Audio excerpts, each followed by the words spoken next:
Romanos, estamos en el capítulo 6. Dios bendiga a cada persona que en el internet ve estas enseñanzas en cualquier tiempo, a cualquier hora, y donde quiera que estés. Te recomiendo leer tu Biblia. Por supuesto, lee los evangelios primeramente y estudia con nosotros el libro de Romanos capítulo 6. Libro de Romanos capítulo 6, yo le puse un título a todo lo que vamos a aprender hoy en el capítulo 6, y le puse de siervos del pecado a siervos de Dios. ¿Me lo puede repetir? Ajá. Éramos siervos del pecado y dejamos de ser siervos del pecado, pero ahora venimos a ser siervos de Dios. Eso es muy grande, muy significativo, y espero poder transmitirlo correctamente y en una manera que edifique nuestras vidas en esta noche. Primeros versos del 1 al 7 en Romanos capítulo 6, vamos a leerlo por favor. Dice: ¿qué pues diremos? ¿Perseveraremos en el pecado para que la gracia abunde? Fíjese la pregunta.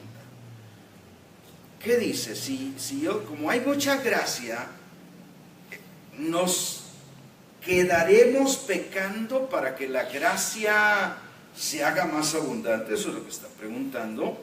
Pero el verso 2 dice: en ninguna manera, porque los que hemos muerto al pecado, ¿cómo viviremos aún en él?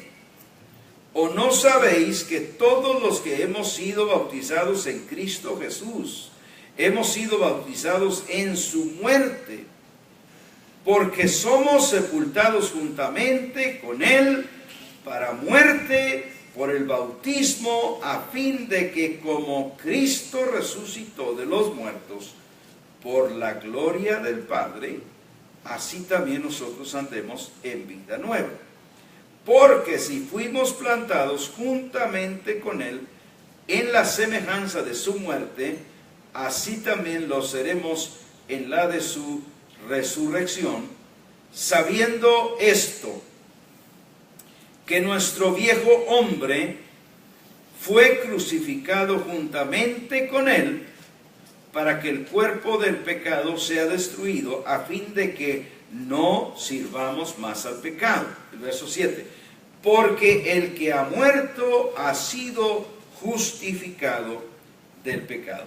Vamos a desglosar un poquito lo que vimos ahí en esos versos del 1 al 7. Déjame decirte que versos del 1 al 7 es una analogía también de el bautismo que hemos recibido en Cristo.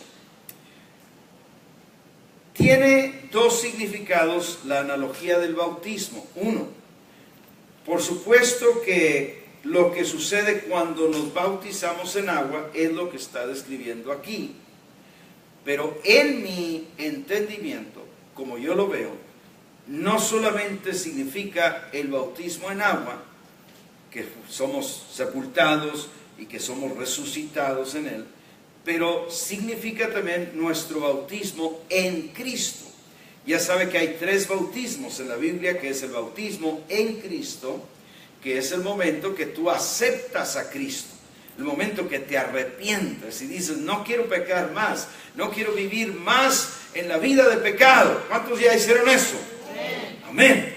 Ese, cuando lo haces, mi esposa y yo lo decimos el 13 de mayo de 1978, sábado por la tarde, a las 5:30, en la sala de mi casa.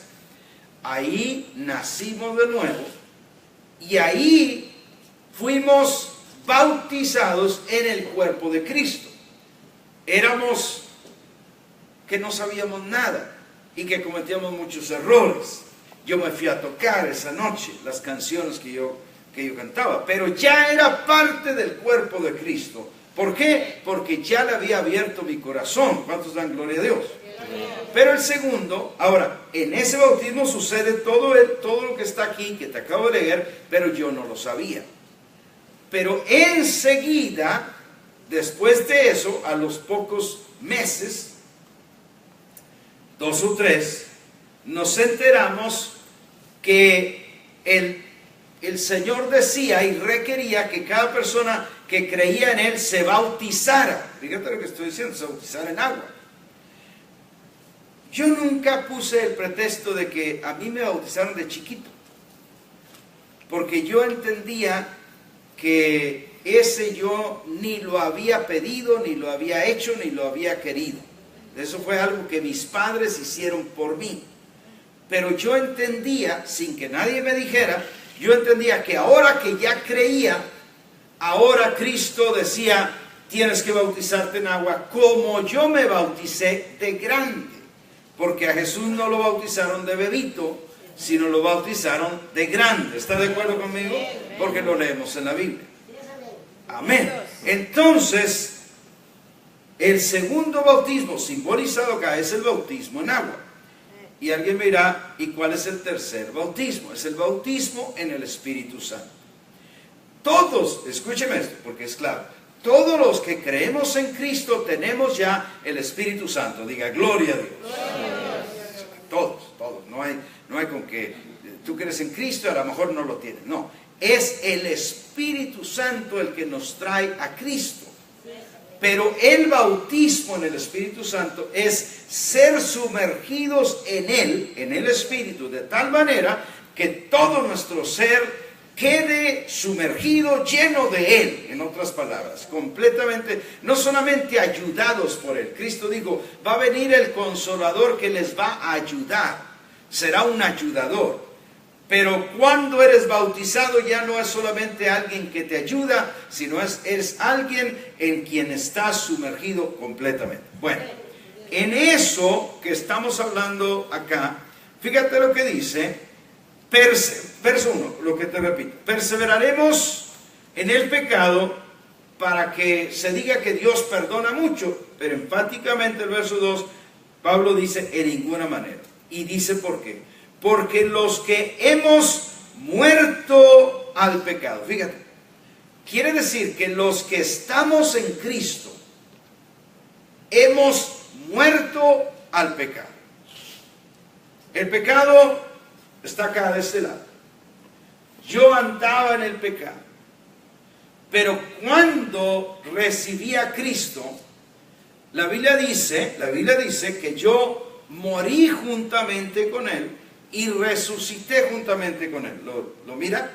Entonces, como ya morí, ya no pertenezco al pecado, ni usted tampoco. Y nuestros niños necesitan aprender esta lección también. Porque por niños que sean, un día van creciendo y van a entender que necesitan entregarle su vida a Cristo también.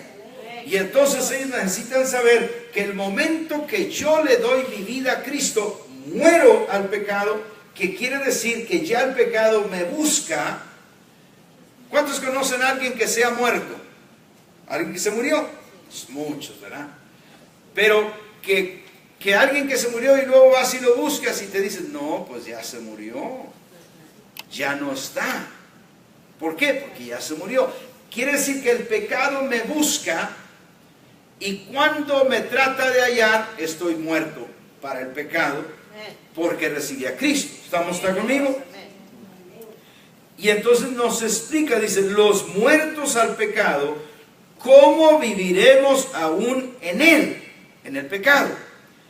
Otra vez, verso 3, no saben que todos los que hemos sido bautizados en Cristo Jesús. Ahí está, los dos bautismos que le hablé. Hablando del primero, bautismo en el cuerpo de Cristo, y hablando del bautismo en agua, cualquiera de los dos que lo quiero ver, los que hemos sido bautizados en Cristo Jesús, hemos sido bautizados en su muerte. Y déjeme darle una con el chipote chillón. ¿Me permite? ¿Puedo? Entonces, o sea, algo fuerte, porque mire lo que mucha gente dice. Dice, yo, hermano, no me quiero bautizar todavía, porque no estoy listo. Y entonces, ¿y por qué no está listo, hermano? Pues no, pues es que no estoy listo. O sea, hablando del bautismo en agua, no estoy listo. El asunto es que, si tú ya recibiste a Cristo, la verdad es que tú estás ya muerto y estás listo O sea, todo lo que tú vas a hacer en Cristo ya desde el momento que le diste tu vida a Cristo. ¿Cómo te explico? Ayúdame, Señor. Mira, mucha gente dice, no me bautizo en agua porque me voy a comprometer con Dios. ¿Me sigue? Todo el compromiso que tú hiciste al darle tu vida a Cristo, ya estás comprometido. Por eso es un chipote chillón, o sea, ya estás, ya. No creas que, es que si me bautizo voy a estar más comprometido. ¿Qué más comprometido que haber muerto con Cristo? Amén. Entonces, si estás comprometido con Él, y bautizarte en agua no es más que una demostración, un testimonio, una obediencia de que tú ya estás muerto y ahora lo estás dramatizando, lo estás ejemplificando, lo estás testificando. Por eso toda persona que ya le dio su corazón a Cristo debe de bautizarse. Si no se lo ha dado, no se remoje, porque es todo lo que va a suceder. Si se bautiza pero no le ha dado su corazón a Cristo, nomás es un remojo. Pero si ya le dio su corazón a Cristo, el bautismo en agua tiene significado porque ejemplifica delante de todos lo que ya sucedió. Tú le dices a la gente, esto es lo que sucedió en mi vida. Dice el verso 4. Porque somos sepultados. ¿Cuándo? Cuando le dimos nuestra vida a Cristo y cuando somos bautizados en agua. Somos sepultados juntamente con Él para muerte. Todos digan, para muerte. Para muerte. Eso quiere decir para morir. Somos sepultados junto con Él para morir. Pero ¿a qué morimos? Pregunto yo, ¿a qué morimos? ¿A qué morimos? ¿A qué estaba acá? Al pecado que estaba acá. Morimos al pecado. Ya el pecado nos busca y no nos halla, porque ya morimos. ¿Por qué? Porque estamos sepultados juntamente con Él para muerte por el bautismo, a fin de que como Cristo resucitó de los muertos para la gloria del Padre, así también nosotros andemos en novedad de vida. Y ahí dice en vida nueva, me gusta más. Así también nosotros andemos en vida nueva. ¿Cuántos andan en vida nueva? Amén. Pero ¿por qué tan desanimados? Me quedaste tan mal, les ha tocado. ¿Cuántos andan en vida nueva? Amén. Amén. Si es la vida mejor que hay, hermanos. Es la vida que está llena de gozo y no necesitas licor. Es la vida que tienes alegría en todo momento y no necesitas que haya una fiesta, un party. Es la vida que tiene más paz y no necesitas estar así en una montaña donde hay animales. Tienes paz en todo momento. Esa es la vida nueva.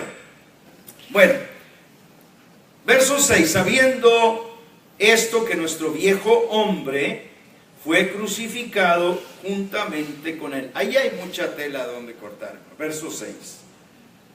Nuestro viejo hombre fue crucificado juntamente con Él. Fíjese esto. Fíjese esto. ¿Cuándo fue crucificado Cristo? Ayúdame a predicar aquí. ¿Cuándo fue crucificado Cristo? ¿Cuándo? Sí, yo creí que iban a ser. Yo no sé, pero yo no fui, hermano. Como el niñito de la escuela. Los vi así tan temerosos que pues, ahorita me va a acusar de algo que yo no hice. No. Cuando murió en la cruz. ¿Cuándo fue eso? Hace como 2000 años. ¿Ok? Sí. Quiero llevarle una parte, por eso le hago esas preguntas. ¿Cuándo aceptó el pastor Medina a Cristo? ¿Qué año? Ya les he dicho. 78. Sí. Sábado en la tarde, 13 de mayo del 78. Ok.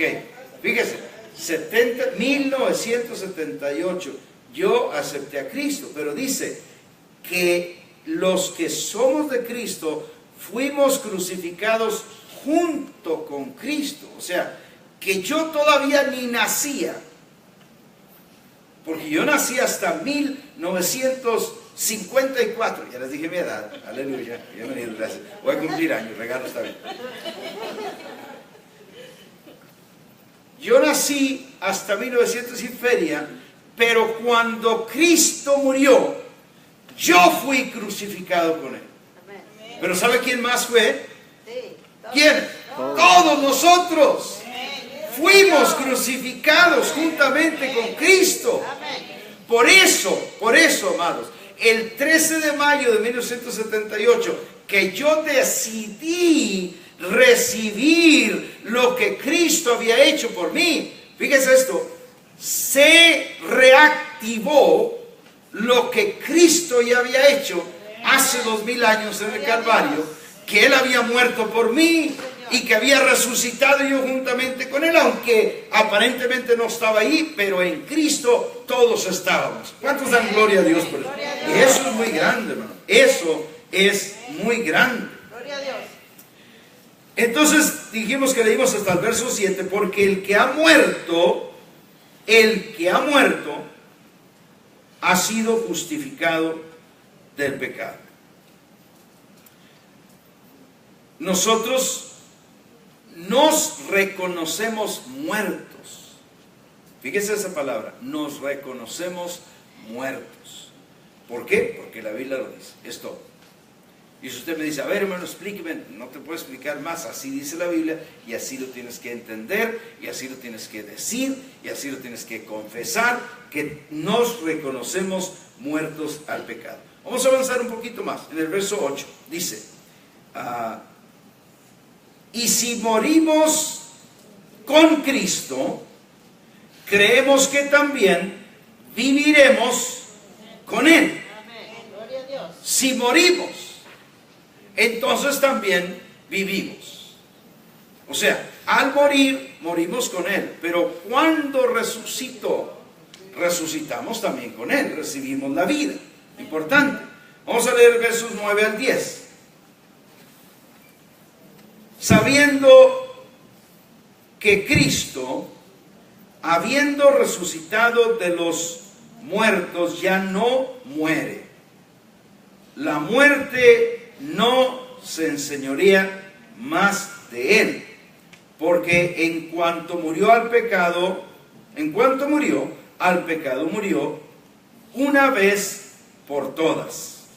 Mas en cuanto vive, para Dios vive.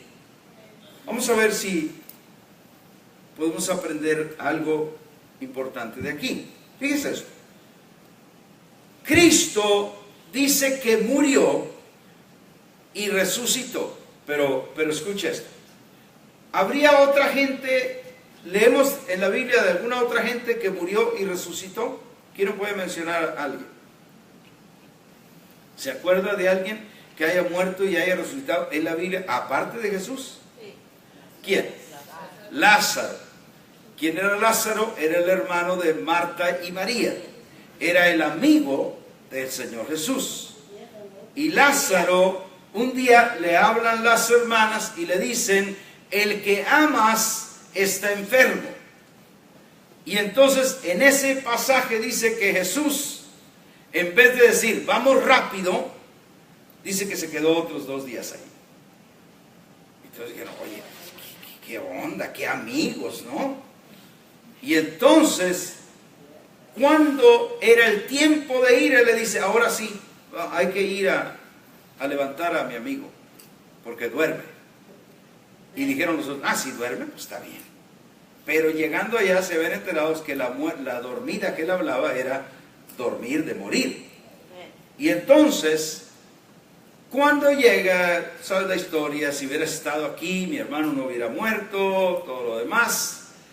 Pero Jesús se para en la tumba y le dice, Lázaro, ven fuera.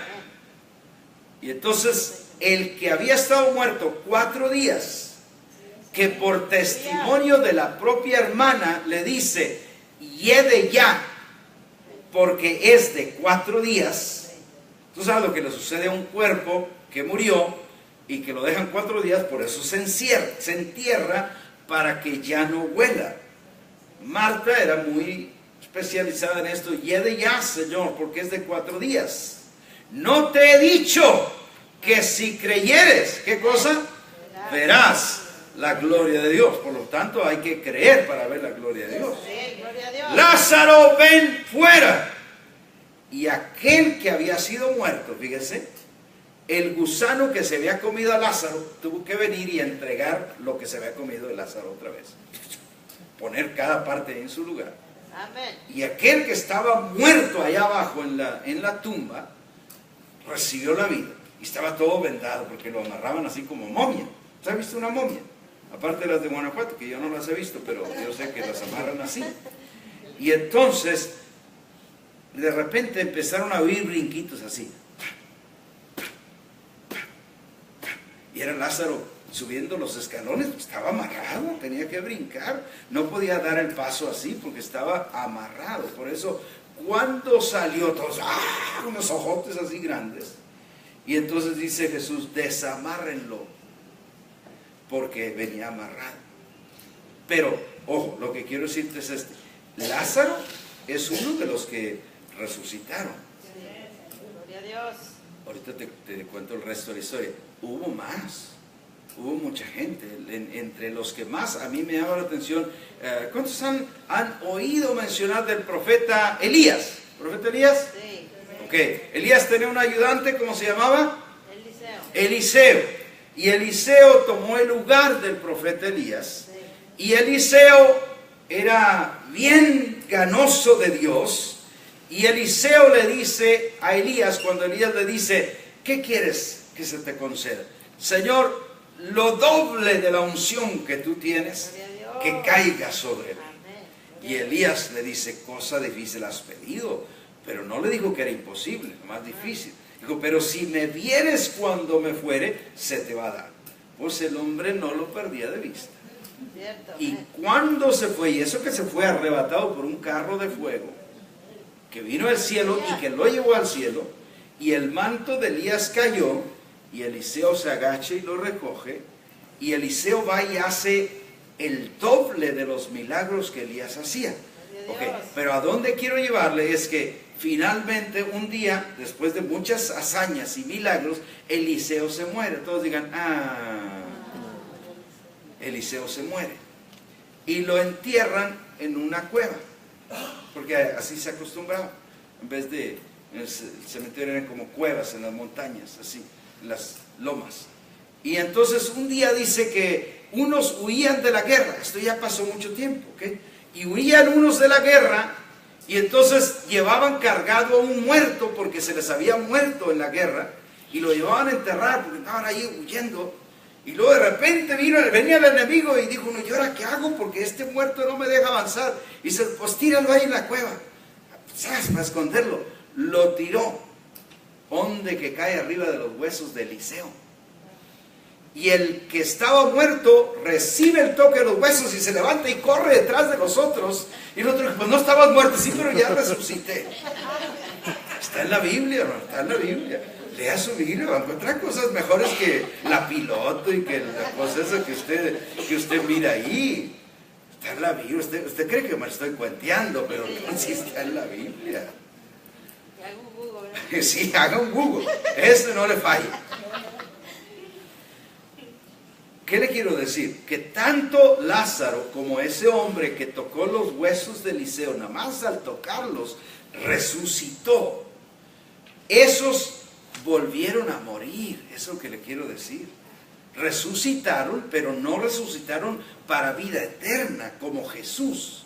Jesús dice acá, fíjate lo que leímos, verso que fue el 9, sabiendo que Cristo, habiendo resucitado de los muertos, fíjate lo que dice, ya no muere. Lázaro resucitó, pero todavía al tiempo tuvo que morir. Aquel hombre que resucitó al tocar los huesos del profeta, resucitó, pero al tiempo tuvo que morir. Pero Cristo resucitó una vez y ya nunca murió, porque esta es la resurrección para vida eterna. Amén. Gloria a Y Dios. esa es la resurrección de que tú y yo tenemos parte, amado hermano. Gloria a Dios. Amén. Entonces dice que Cristo ya no muere, pero entonces dice la muerte ya no se enseñoreará más de él. Verso 10 leímos también, porque en cuanto murió, al pecado murió una vez por todas. Ahí está, murió y murió al pecado.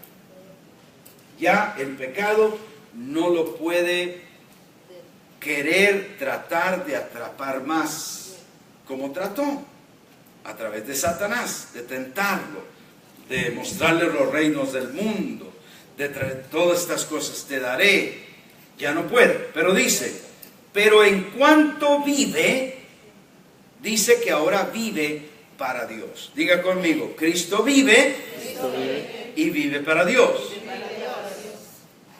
Ahora diga fuerte, yo también vivo, y vivo para Dios. Vivo para Dios.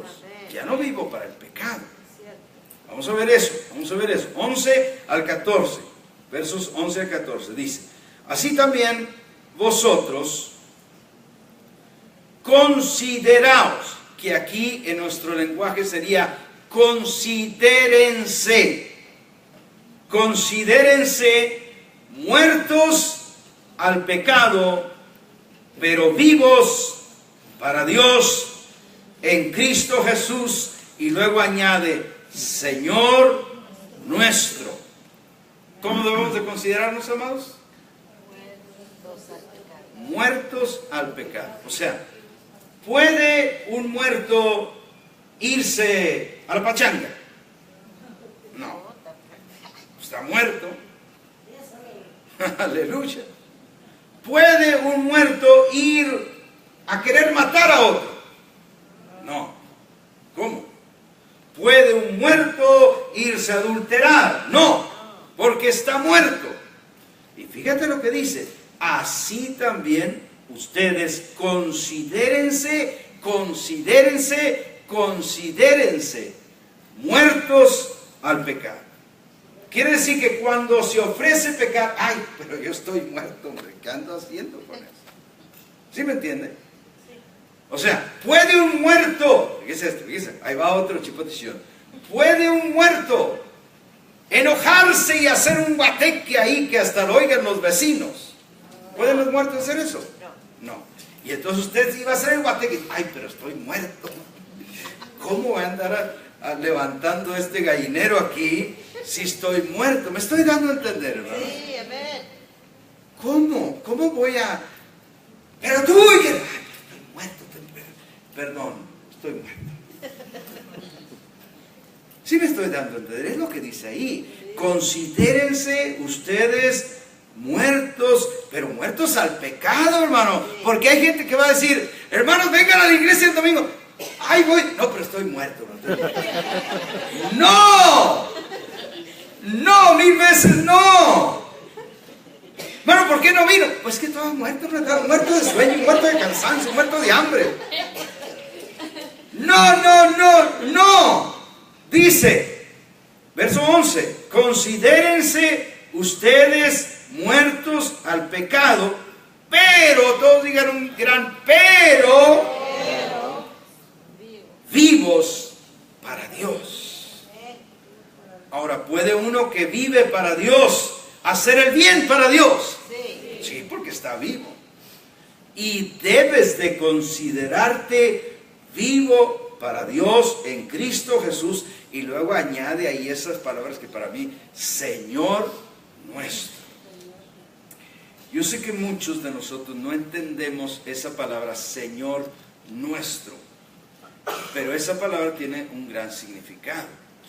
Porque en México, cuando iba pasando alguien por la calle y le decías a un niñito, a ver, hijo, asómate, ¿quién anda ahí? ¿Quién va ahí? Y entonces salía el niñito, y si era un hombre el que iba caminando por ahí, ¿qué decía? Es un señor. Ah, ok. Es un señor. Y entonces cuando dice que Jesús es Señor nuestro, nosotros nos imaginamos a esa persona, el caballero que iba caminando por ahí. Pero no es eso. Señor nuestro quiere decir el dueño nuestro, el amo nuestro. Nosotros no vivimos en la época de Pancho Villa. A lo mejor hay aquí algunos que Pancho Villa por ahí andaba vivo. Pero en la época de Pancho Villa había hacendados, y más atrás. Y entonces esos hacendados eran los amos. ¿Cuántos oyeron hablar de los amos de la hacienda? ¿Sí? Sí. Y el amo era el dueño. Sí. Él tenía siervos y siervas. Y todos respondían al amo y lo que el amo decía, ¡pum! Bueno, Cristo Jesús, Señor nuestro, es nuestro amo. Amén.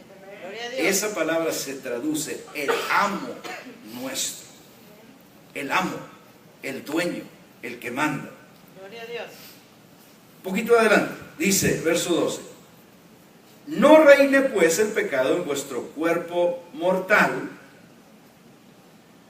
de modo que lo obedezcáis en sus concupiscencias, ni tampoco presenten vuestros miembros al pecado como instrumentos de iniquidad, sino presentaos vosotros mismos a Dios como vivos de entre los muertos y vuestros miembros a Dios como instrumentos de justicia, porque el pecado no se enseñoreará más de vosotros, pues no estáis bajo la ley, sino bajo la gracia. Vamos a examinar un poquito lo que dice acá. Dice que nosotros debemos de considerarnos como muertos. ¿Para quién? Al pecado. O sea, cuando el pecado toque la puerta, who is it? Dicen en inglés. ¿Quién es? El pecado. Oh, estoy muerto. No estoy disponible. Vete a la próxima persona, porque yo no estoy disponible para el pecado. Si el pecado toca, le dices no estoy disponible. Pero si toca a Dios, who is it? ¿Quién es? Jesús, que te llamo para hacer un trabajo, hijo. ¿Qué le voy a decir? Sí, Señor, sí estoy disponible. No estoy disponible al pecado, pero estoy disponible a Jesús. Eso es lo que nos está diciendo acá. Y entonces dice, no dejes que el pecado reine en tu cuerpo mortal. O sea, aquí nos da otra revelación. Ya dice que nosotros morimos con Cristo, junto con Él, y también resucitamos. Pero haz de cuenta que esto sucedió en esencia, porque en realidad seguimos teniendo nuestros cuerpos mortales. ¿Me estoy dando a entender? Pero yo, aunque tengo mi cuerpo mortal, debo de considerarme muerto al pecado, vivo para Dios. Pero entonces me dice, no dejes que el pecado reine en tu cuerpo mortal. Fíjate lo que dice, usa la palabra reine. ¿Qué es reinar? ¿De dónde viene la palabra reinar? De algo que, del reinado, ¿no? Del rey, de un reinado que lo gobierna todo. Entonces, quiere decir que el pecado me puede tratar de atacar. Es más, me puede hasta tocar, pero no puede reinar en mí. O sea, cuando yo vivía sin Cristo, fíjate esta analogía, cuando yo vivía sin Cristo, el pecado reinaba en mí. ¿Por qué reinaba? Porque yo no me podía zafar para nada del pecado. Yo hacía todo lo que el pecado me dijera. ¿Me están entendiendo? ¿Me explico? Pero en Cristo, y considerándome muerto al pecado, el pecado me va a querer atrapar. Y tal vez hasta de repente me va a engañar. Pero yo me le zafo en el nombre del Señor Jesús. Y le digo, no, no estoy disponible, no reinas en mí. Eso es lo que te está diciendo acá. Dile al pecado que no. Tú puedes decirle que no. Y nos da la razón por la que puedes decirle que no. Entonces, pero dice que no dejes que el pecado reine para obedecerle en sus maldades. El pecado acá se presenta como el mal. Se presenta como Satanás, se presenta como todo lo de hacer mal o todo lo que es de las obras de la carne. ¿Han leído Gálatas capítulo 5? En las obras de la carne manifiestas son las obras de la carne, que son adulterio, fornicación, inmundicia, lascivia, hechicerías, ahí va un chipotecillo, pleitos, celos, iras, contiendas, divisiones. Entonces todo eso son las obras de la carne y el pecado te va a querer atrapar con eso. Pero dice, no reine, no dejes que el pecado reine en ti para obedecerle en esas maldades y muchas otras que te pueden traer perversidades y otras locuras.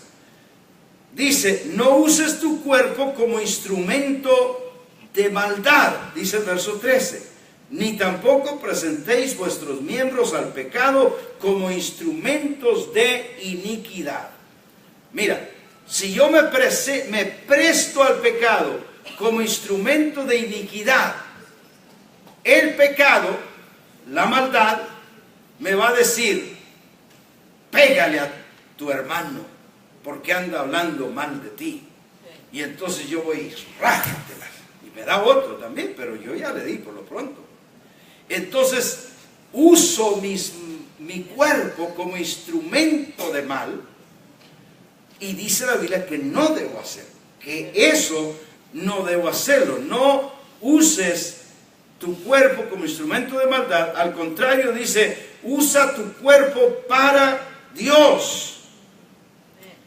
Usa vuestros miembros, dice, considérate, verso 13, casi al final, vivos como a Dios, como vivos, preséntate ustedes mismos a Dios como vivos de entre los muertos y vuestros miembros a Dios. ¿Qué quiere decir? Preséntale los miembros de tu cuerpo a Dios.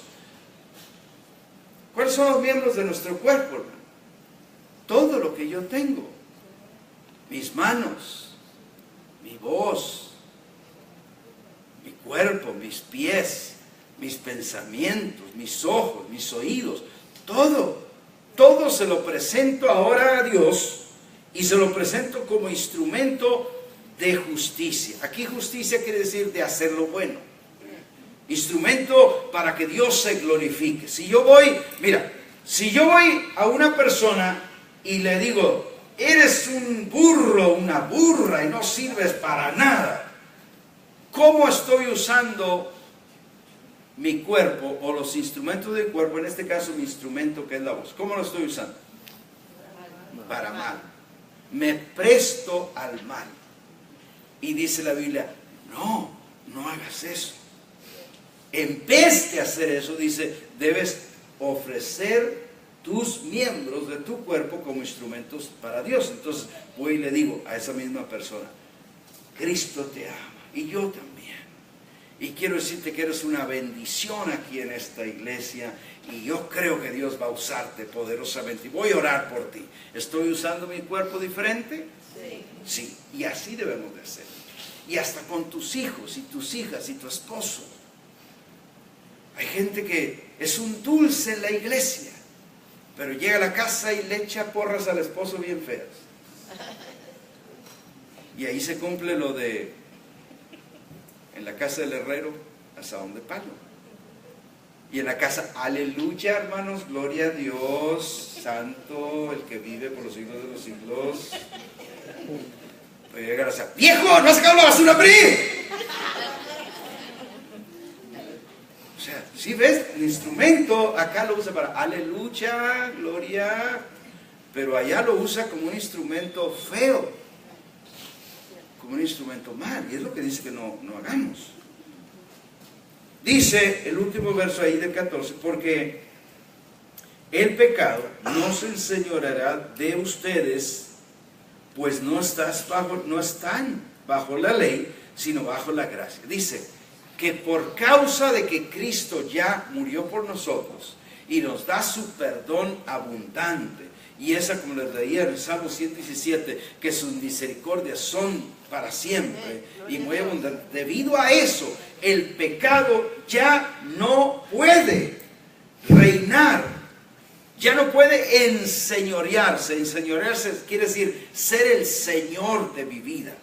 Antes, cuando yo vivía sin Cristo, el pecado era el Señor de mi vida, era el que mandaba, era el que me decía lo que quería que hiciera y lo tenía que hacer. Y aunque yo dijera, no, yo esto lo dejo en cualquier momento, era mentira, no lo podía dejar porque el pecado era el Señor de mi vida. Avancemos al verso que sigue, el verso 15, y vamos a hablar ahora lo más importante, creo yo, de siervos. Ahora somos siervos de Dios. Mira el verso 15, vamos a leer ahí. ¿Qué pues? ¿Qué pues? Hace una pregunta. ¿Pecaremos porque no estamos bajo la ley, sino bajo la gracia? En ninguna manera. Aquí hay gente que dice, hermanos, como Cristo ya nos perdona todo, pues ahora podemos darle vuelo a la hilacha. ¿Cómo solo le pido perdón a Dios? Porque estamos en la gracia, y la gracia yo le puedo pedir perdón a Dios y Dios me perdona. ¿Y qué dice Pablo? En ninguna manera. Así no es. La gracia no es para eso. Ahora, pero ¿qué tal, hermano, si no quiero pecar, pero llego a pecar? La gracia sí es para eso. Pero no es para que ya de antemano tú digas, como estamos en la gracia, puedo hacer lo que quiera, a cabo que la gracia me cubre. No, dice, en ninguna manera. ¿No sabéis que si, verso 16, no sabéis que si ustedes se someten a alguien como esclavos para obedecerle, son esclavos de aquel a quien obedece? Aquí vamos a hablar algo tremendo, prepárese. Dice, si te sometes a alguien para obedecerle, te conviertes en esclavo del que vas a obedecer. Ojo, sea del pecado para muerte o de la obediencia para justicia. ¿Quién representa aquí el pecado? ¿El pecado? ¿Qué quiere decir? Si le obedezco yo al pecado, estoy obedeciendo también ¿a quién más? A Satanás, al mundo, al diablo, al sistema de este mundo. Pero si obedezco a la justicia, estoy obedeciendo también ¿a quién? A Dios, a Jesucristo, a su palabra, a la verdad, al bien. Ojo, ahora aquí viene. ¿No sabéis, dice ahí el verso 16, que si ustedes se someten a alguien para obedecerle, son esclavos? Diga, son esclavos. Son esclavos. Pero entonces dice, o bien del pecado, esclavo del pecado, o esclavo de Dios. Diga fuerte conmigo, o esclavo del pecado, o esclavo de Dios. ¿Dónde quieres estar? Esclavo de Dios, porque es lo que dice ahí. Te conviertes en esclavo de Dios. ¿Saben que esa palabra no nos gusta? Pero está en la Biblia. Está en la Biblia. Verso 17. Pero gracias a Dios que aunque ustedes eran esclavos del pecado, aquí viene algo muy, muy importante. Habéis obedecido de corazón. ¿Cómo obedecimos? De corazón. ¿Qué quiere decir obedecer de corazón? ¿Alguien ayude? Obedecer de corazón. Por tu propia voluntad. Ok, tu propia voluntad. Bueno, a lo mejor me explican mejor qué es no obedecer de corazón. A fuerza. Por fuerza, no estar totalmente convencido, no querer hacerlo, pero pues ya estoy aquí, total, sí, levanto la mano, que sea lo que sea, lo que ha de ser que será. No, pero cuando tú dices, yo quiero rendirme a Dios de corazón. Teníamos un amigo, cuando estábamos allá aquí en la Jensen, en el edificio de la Jensen, Felipe, ¿te acuerdas de Felipe? Felipe era un señor que casi siempre llegaba tomado. No sé dónde andará, pero donde quiera que estés, a lo mejor un día me oyes, Felipe, te bendigo. Pero donde quiera que llegaba a la iglesia, y casi siempre venía medio tomado. Pero Felipe era muy claro y sencillo y sincero. Y entonces cuando tú le decías, Dios le bendiga, y él te decía, pero de corazón, no nomás así que Dios le bendiga. Sí me explico, o sea, porque a veces el Dios te bendiga te sale así como de a 2 centavos, o sea, Dios le bendiga. Y él decía, de corazón, Y te hacía reflexionar, Felipe. Yo estoy consciente que te hacía reflexionar, que si le ibas a decir, Dios te bendiga, Él quería que le dijeras, deseándolo de corazón. ¿Alguien me entiende eso? Y tenía mucha razón. Y acá dice, ustedes han obedecido de corazón a aquella forma de doctrina a la cual fueron ustedes entregados. ¿Cuál fue la forma de doctrina? Lo que aprendimos de la Biblia, que Cristo murió por nosotros, que Él es nuestro Señor, que Él es nuestro Salvador, que tenemos que rendirnos a Él, y que todo el que no se rinde a Él, desgraciadamente le espera el infierno, porque ya de antemano ya estábamos destinados al infierno. Pero Cristo vino para sacarnos de esa fila y meternos a la fila de Dios. ¿Qué le parece? Gloria a Dios. Verso 18, y libertados del pecado, vinieron a ser siervos de la justicia. Antes éramos siervos ¿de quién? Del pecado. Y ahora, Justicia. lo dígalo completo, antes éramos Siervos del pecado. y ahora Siervos de la que somos siervos de Dios. Amén. Ahora yo pregunto, ¿quiénes son los siervos de Dios? Nosotros, todos. Ah, ya entendió. Porque hay gente que dice, ahí viene el siervo. O sea, refiriéndose al pastor. Siervo, siervito, ¿cómo le va? Dios lo bendiga, siervo. O sea, hay gente que considera siervos de Dios a los pastores, los evangelistas. Pero todos somos siervos de Dios.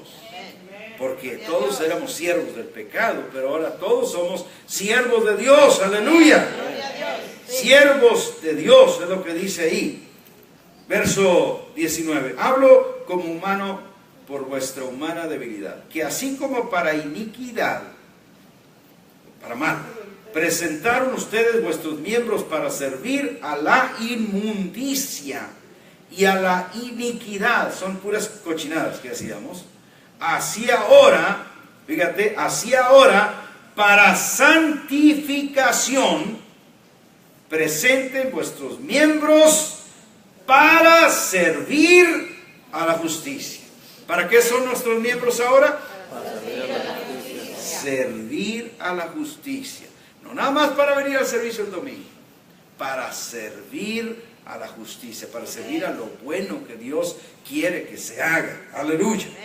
Verso 20. Porque cuando ustedes eran esclavos del pecado, eran libres acerca de la justicia. Aquí lo que dice es, eras esclavo del pecado, no tenías nada que ver con lo bueno que Dios tenía para ti, no respondías a nada, no tenías que hacer ningún bien, porque eras esclavo del pecado. Es lo que dice, no debías nada a Dios porque eras esclavo del pecado, pero por ser esclavo del pecado, precisamente dice el verso 21, pero ¿qué fruto tenías de aquellas cosas en las cuales ahora os avergonzáis? Ahora te avergüenzas. Dice, porque el fin de ellas es muerte. Fíjate todo lo que dice aquí y ya vamos a terminar en 2 versos. Pero fíjate esto, dice, cuando eras esclavo del pecado, otra vez, eras esclavo del pecado, estabas encapsulado acá, aquí había pura pachanga, había droga, había licor, había toda clase de pecado que te puedas imaginar y estabas cautivo ahí. Acá estaba lo de Dios. Y acá de este lado estaba el hacer el bien, el evangelizar, en amar a los demás, en amar a Dios. Pero tú no hacías nada de aquello, porque no te tocaba nada porque estabas acá. Y hay gente que dirá, mira, yo estoy mejor porque tú vayas cada domingo en la iglesia, cada viernes en la iglesia, y yo mira acá pura pachanga, pura pachanga, pura pachanga. Pero dice la Biblia, pero ¿qué es lo que sacabas de ahí? Dice, sacabas muerte. Sí, amén. No respondías a Dios, pero andabas acá y lo que sacabas era muerte. El fin de eso era muerte. Verso 22. Mas ahora que habéis sido libertados del pecado, y otra vez, hechos siervos de Dios, ¿todos oyeron? ¿Qué somos ahora? Siervos de Dios. Ahora tienes, dice, por vuestro fruto la santificación.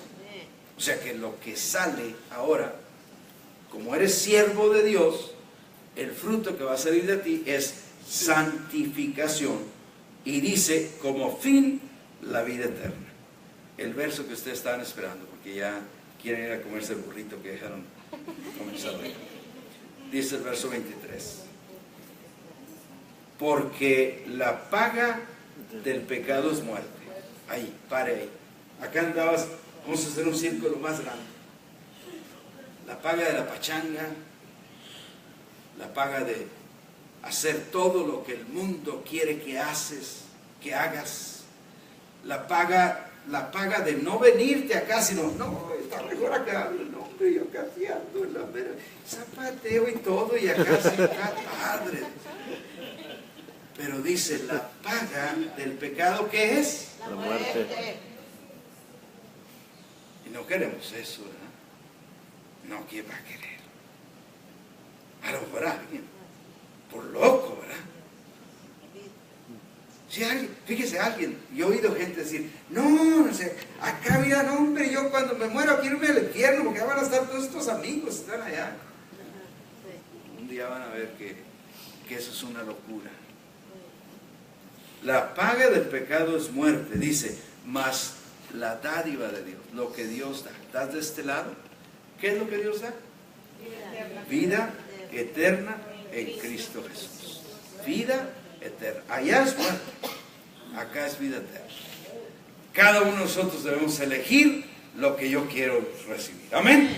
Póngase de pie y bendigo a cada persona que por internet nos mira y oro que Dios se revele con su vida eterna a tu vida.